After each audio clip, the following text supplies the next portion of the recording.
because they know that Pogačar goes again. 200 metres to the top, and now they hesitate. Now he gets a gap. Pogačar sees his moment, and he's trying to grab it with two hands.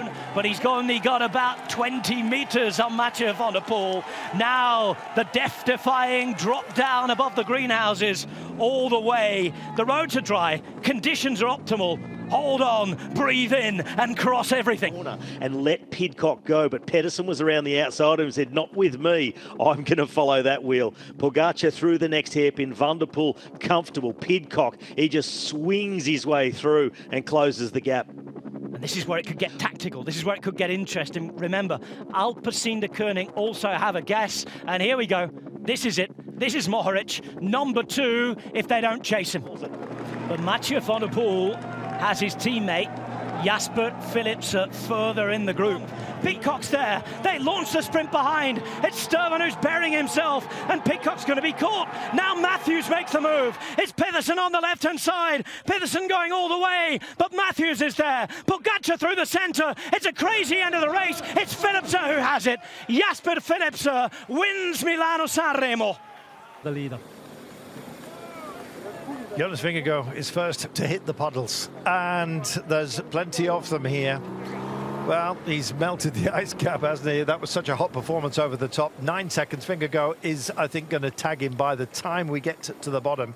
Tadej Pogačar himself. Still Pogačar pushes on. He's 50ping these corners, Sean. He's double checking into some of them, but Vingegaard must be dabbing the brakes as well. As you say, he's possibly dialing in just a little bit of insurance. Well, their own gaps, of course, to those who sit behind them, and Richard Carapaz haven't got a clock on him at the moment, but I'm afraid he is he crests with getting on for 4 minutes as a deficit over the top. He's taken over the Galibier, and he looks like a champion in waiting. This early on in the Tour de France, you wouldn't really hang that description on anybody. You dare not. But with him, with this man, with today, tomorrow, and possibly every day, all the way to Nice, he's in charge. She wants to keep herself in the safe position on the descent. Look like Cedrine Cabal there, just lining up for an attack on the right-hand side of the road. Cabal might be a rider that they may just hesitate a little bit. Started the day at 47 seconds in 4th place. Back to the leader. Cabal just stringing these corners together for the Ceratizit WNT team. Just around 1 kilometre of descending still to go for Cedrine Cabal. Kaboom! Cedrine Cabal takes the stage for France, and the clock will start ticking. 10Ks to go, less now, approaching 9. And they're flying, and here comes Mohoric. The ominous figure of Mohoric.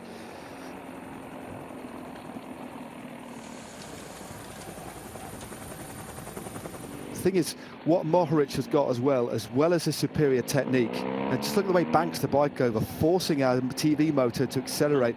Teammates who are up there, led by the 22-year-old from Ethiopia, is Mohoric again. Motors on. 4Ks to the finish now. The ball was on the spot. Matej Mohoric stepped up, and he's hammered home the penalty kick. It's Matej Mohoric who wins stage 2 of the Volta La Comunità Valenciana. Tadej Pogačar, an absolute beast. Pogačar on his way back to Bassano del Grappa. And even on the descent, looking $1 million. Look how he leans into the corners. But knowing that Pogačar's gone over, I better speak quiet.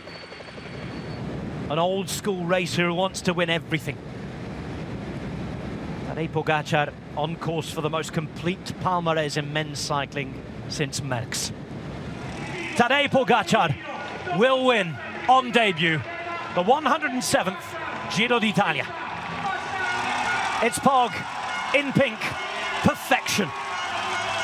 You've got to be a very good motorcycle handler to keep up with him on this kind of descent, and it is a fractured road, a little bit of frost damage as well to be avoided, and Vingegaard in charge. Front of the race and front of everyone's thoughts as well. He's looking amazing, Robbie. But believe me, bizarrely, he's the freshest of everyone up at the front of this race at the moment, Robbie. Amazing. What a guy. Oh, he's going to celebrate at the line. He can afford to give away a couple of seconds. This rivalry will continue.